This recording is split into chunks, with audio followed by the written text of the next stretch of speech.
საქართველოს ისტორია უმეტესწილად არის თავისუფლებისთვის ბრძოლის ისტორია. ხანგრძლივი, მძიმე და ხშირად მკივნეული.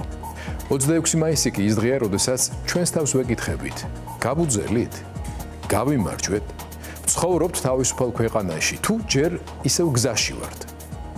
თავისუფლების მტრები სხვადასხვა სახით მოდიან. ზოგი ღიად უპირისპირდება ჩვენს დამოუკიდებლობას.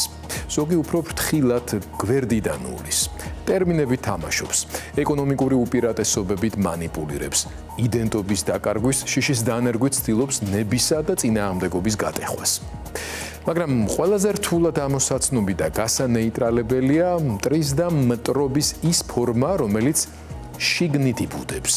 თანამემამულე, რომელიც ფინანსური გამორჩენის გამო თუ შიშებით ნაკვები სტრესის მიზეზით ცდილობს მტერთან კაპიტულაციის გამართლებას. კოლაბორანტობა ყოველთვის ერთი და იმავე გზავნილებით მოქმედებს. ვითომ ეროვნული ინტერესების დაცვის სახელით, ვითომ მშვიდობის შენარჩუნების მოტივით, ვითომ ეროვნული იდენტობის გადარჩენის დროშით.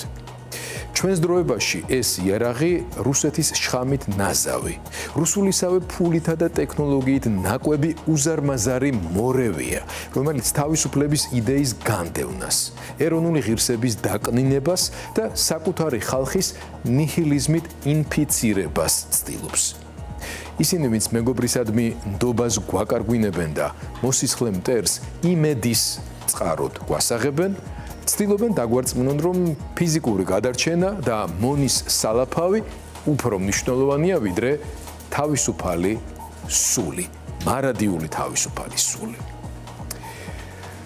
მაგრამ ქართული ხალხის მეხსიერება ღრმა და როგორც ჩვენს წინაპრებს საუკუნეების წინ უთქვამთ, გადარჩენის და გამარჯვების ფორმულა საკუთარი თავის ერთგულებასა და სიმტკიცეშია. აბა გავიხსენოთ. მუმლი მუხასაო, გარს ეხვეოდაო. მუმლი ქრებოდაო, მუმლი წყდებოდაო, ხე არ ხმებოდაო. მუმლი მუხასაო, გარს ეხვეოდაო, მუხა დამძიმდაო, წყალში ჩავარდაო, წყალი შეგუბდაო, ნაპირს გადვიდაო, მუმლი შეწუხდაო, მალე დაიხრჩვაო, მუმლი დაიხრჩვაო, მუხა გადარჩაო. ეს ლექსი, რომელიც ბავშვობაში ყველას გვასწავლეს, ვიცით რომ ხალხურია.